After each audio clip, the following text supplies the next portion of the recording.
So Destiny is approaching its 1 year, or its 2 year, I don't know, whatever way you put it. But either way, it's entering its 2nd year of being released, and over the past year, there's been a lot of guns that have come in and out of amazingness.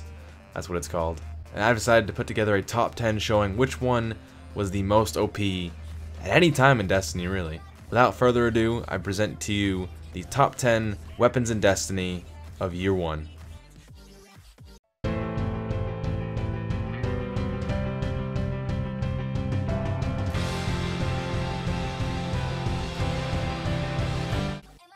There is no set subject on this, so PvE and PvP is kind of mixed together. You can figure out which one fits into each subject, but might as well just get on with it.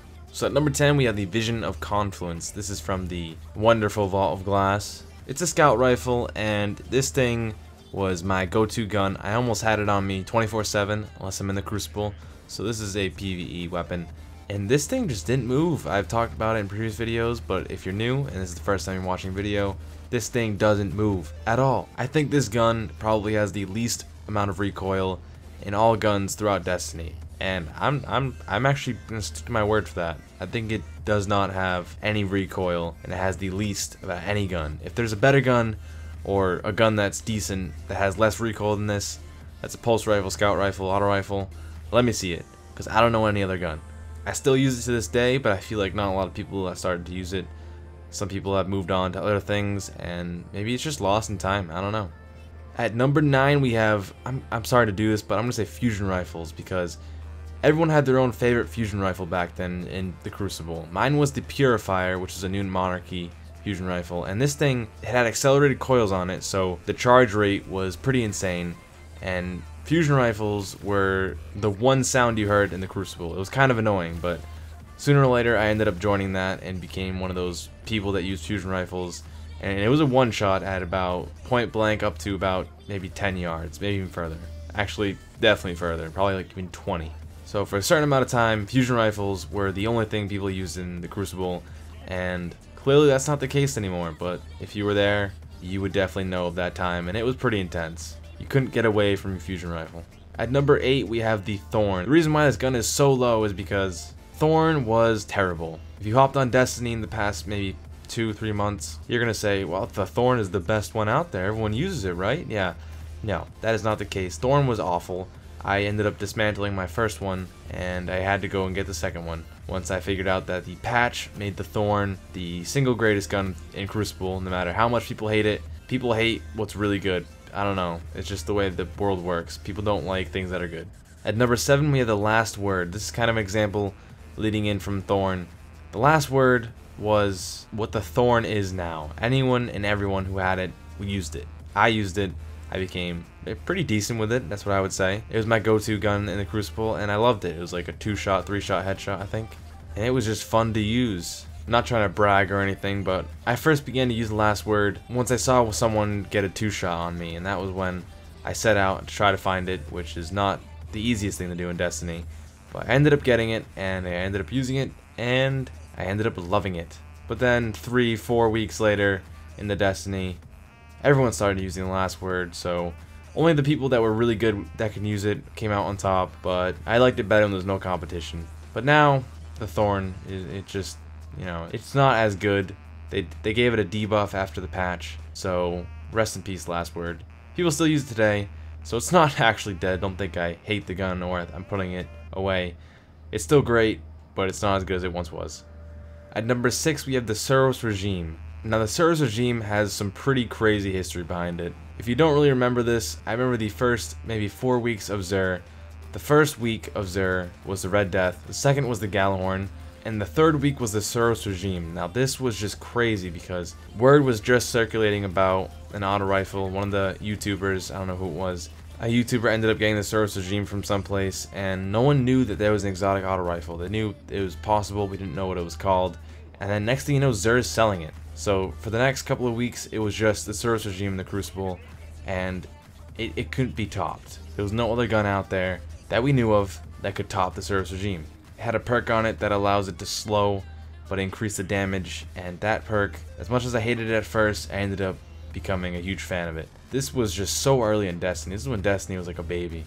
But now, if you're just joining Destiny, later on, almost approaching year 2, you would probably look at this and say, the Suros Regime sucks. I don't know why he put it on here. But trust me, take my word for it, it was amazing. Even ask old people like us. At number 5, we have the Black Hammer. The Black Hammer showed up on the first DLC, The Dark Below, and when it arrived, people went nuts for it. People that had it, they were taking down these strike bosses in no time at all, because pretty much any strike boss in year 1 didn't move. Anyone in the pre-DLC, they would just stand there, or they'd have a set course where they walk. Yeah, I'm looking at you, Valis. Black Hammer just took him out no problem. 3 shots to the head, more ammo. Technically infinite, but not really. But on top of that, it also had a lot of damage being dealt. It's definitely one of the highest damage sniper rifles out there. Effort Eat Spear maybe comes close, or maybe even surpasses it, but I have no idea. No one really uses the Black Hammer in PvP, so. At number 4, we have the Icebreaker. Now, the Icebreaker, with me, has a long and bumpy road.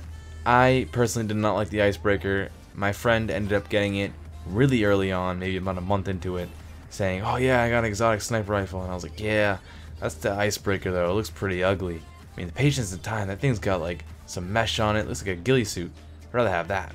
But little did I know that the Icebreaker had that infinite perk, which pretty much is the defining aspect of this gun entirely. That is what makes Icebreaker so good. It has unlimited ammo, and it hasn't been debuffed, it hasn't been buffed, it stayed relatively the same throughout this whole time. So I give props to Icebreaker for being solid, being always there.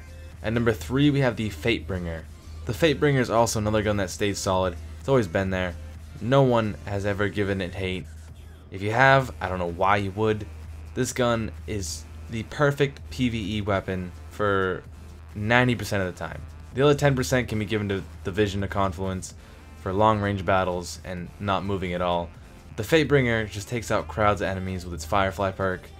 And also you can put on explosive rounds, but I personally don't like that. I'd rather have extended mags or something else, because the explosive damage takes some of that damage that you would have on the target and spreads it across the area. And that doesn't work well for bosses or a single enemy. Even though most of the time I am shooting into a crowd, it's just that one moment where I'd say I'd rather have not explosive rounds. So I just leave it off. But enough about how I feel for it. I'm just going to quickly say one more time that the Fatebringer is awesome. And it will hopefully stay awesome throughout the years, because going into year 2, there's a whole new arsenal of weapons being released. And I'm kind of scared for it. I don't want it to get lost. They said you cannot upgrade legendary weapons, and I want to keep this gun. I want to keep it there. I actually have it equipped right now. I don't plan on unequipping it anytime soon. At number 2, we have, that's right, the Gjallarhorn. You're wondering, why is it not number 1? But trust me, I have a weapon that completely deserves number 1. But this is about Gjallarhorn, and the Gjallarhorn speaks for itself. I mean, it was sold by Xur recently, and it's got its own national, I wouldn't say national, but it's almost a national holiday. That's how crazy people are for this gun. If you hopped on Destiny recently and you saw this, you wouldn't completely wrap your head around just how crazy this gun was to people. It was a gun that people thought Xur would never sell, which he did sell in week 2, but if you had the mentality, like me and many other Guardians, you would think, why on earth would you ever buy an exotic heavy weapon? It just doesn't make sense. You could use something else that would be much more handy, and boy did we hate ourselves for that. But sure enough, it's found its way into pretty much everyone's slot, so no more complaining, just use it. Unfortunately, in year 2, they're going to be releasing this huge weapon patch, which debuffs it, so it's not going to be as great as it was. But this is about year 1, and year 1 has been the only year, so I can't really say it's been the best year. Actually, I can say it's been the best year. But moving on to number 1, we have the Vex Mythoclast. A gun that I rarely see, rarely hear, rarely even talked about anymore. The Vex Mythoclast was like this urban legend when I first heard of it. My friend comes up to me and he says, have you heard about this Mythoclast? I was like, a what? What?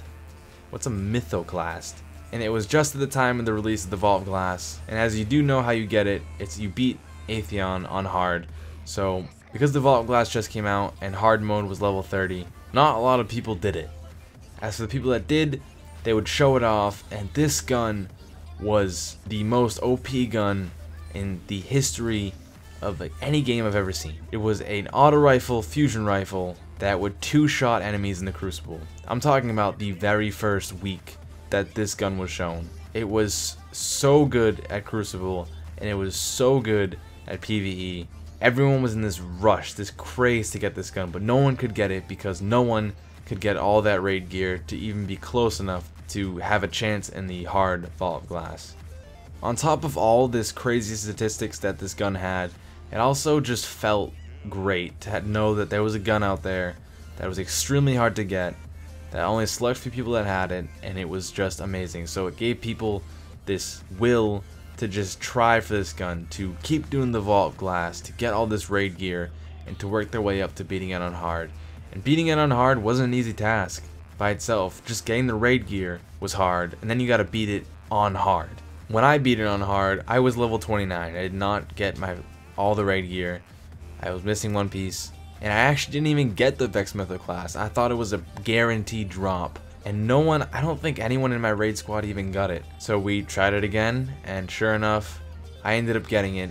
And when I saw it on the right side of my screen, I pretty much just stopped. I didn't scream, I didn't jump up, I just stared at it, mesmerized by its crazy design. And then the next day they patched it. So that ends that. They kind of just stomped all of my dreams. I can say I did use it at its peak, but my dream was shortly crushed by Bungie, and along with its legacy that it left. But anyway guys, that has been for me. Hope you guys enjoyed. Hope you guys just remembered back to these great times that Destiny had out of year 1. So we're moving on to year 2. I have no idea what it has in stock for us. Hopefully it'll be just as good as year 1, and also hopefully this new Taken King DLC is pretty big, because Destiny is just way too easy to play through everything.